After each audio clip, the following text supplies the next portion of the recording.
told me in Deer Lake you were the greatest of all time, and I think everybody out there watching now will say that you've proved it to man who was bearing me up, too powerful, too strong.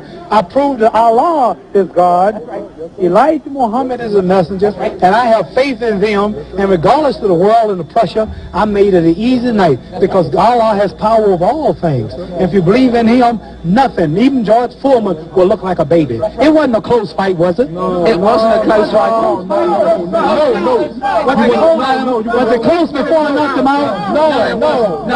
No, you suckers. Wait. Is this on close? You tell, is it live? Right now. Everybody stop talking now. Attention. I told you, all of my critics, I told you all that I was the greatest of all time when I beat Sunday Liston. I told you today I'm still the greatest of all time.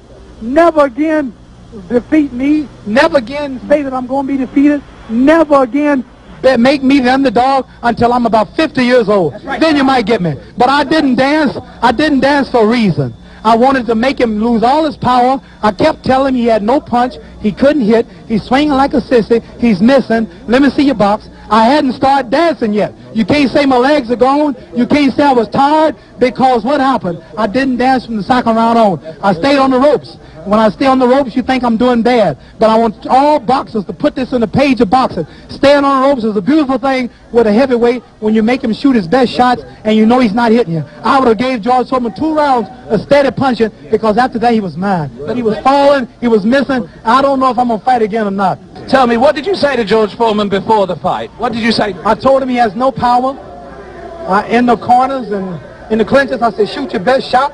I'm going back to the ropes. They told me he was strong. Didn't I look stronger than him? Why didn't, tell me, Mohammed, this is the thing that puzzled people. Why was it when you were on the ropes that he could not hurt you, even when you were right there on the ropes? Blocking, and I was pulling back, and I have a radar built inside me. I know how to judge punches. Didn't I tell all of you out there on your local radio shows, mostly black stations, I told you, I'm going to float like a butterfly and sting like a bee. His hands can't hit what his eyes can't see. So that's what happened. That's what you said to me. But tell me now, are you really going to retire, Mohammed? I'm seriously thinking about retiring. There's nothing else for me to fight. I told her, well, I'm going to retire. I'm going to hold the title for a few months. They took my title unjustly. I told you, I'm the real champion. I told you, I'm the champion of the world. All of you bow. All of my critics crawl. All of you suckers who write the Ring magazine, Boxing Illustrated, all of you suckers bow, because the stage was set. You made him great. You made him a bad Joe Louis. You made him a hard puncher. But I want everybody from this moment on to recognize me as the scholar of boxing. If you want to know any damn thing about boxing, don't go to no boxing experts in Las Vegas. Don't go to no Jimmy the Greek. Come to Muhammad Ali. I am the man. One last question, Mohammed. Hello, my man, Hugh Hefner. Hugh Hefner out there. Mohammed, one last question. Tell me, would you say that at this moment, is this the happiest moment of your life? No. Happiest moment of my life when I met Elijah Muhammad, the freedom speaker of black people. But I want to say this. Hello to all my friends in Louisville, Kentucky. Joe Martin, Fred Stoner, all of my friends in Louisville, Kentucky, where I started. I'm recognized all over the world now, but my greatness came and started in Louisville, Kentucky. And that's one of the greatest cities in America, Louisville, Kentucky. And I predict that Louisville, Kentucky will have another world champion, because Louisville is the greatest. Louisville is the greatest. What am I going to do in the next 16 years? What's the best thing I can do? Get ready to meet God. Owning real estate, going in business, teaching boxers, that won't get me to heaven. God is watching me. God don't praise me because I beat Joe Frazier. God don't care nothing about England or America as far as your wealth is all his. He wants to know, how do we treat each other? How do we help each other? So I'm going to dedicate my life to using my name and popularity, helping charities, helping people, uniting people, bring people bumming each other because of religious beliefs. We need somebody in the world to help us make peace.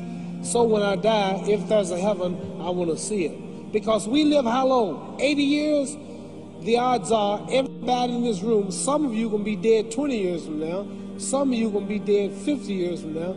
Some are going to be dead 30, some are going to be dead 60, 70 years from now. We all going to die soon. So this is a test to see where will we spend our life in heaven or hell. This is not the life now. Your real self is inside you. Your body gets old. Some of you go to look at the fridge, you don't have no teeth. Your hair is leaving you. Your bodies get tired. But your soul and your spirit never die.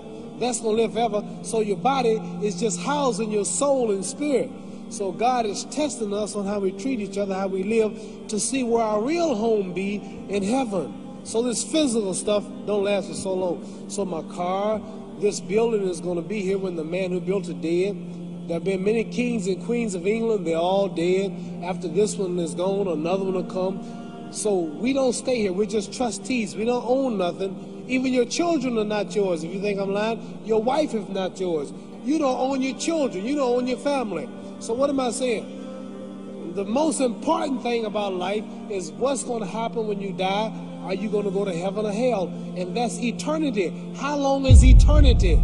So what am I going to do when I'm through fighting? I only have 16 years to be productive, get myself ready to meet God and go to the best place. Don't that make sense? Thank you.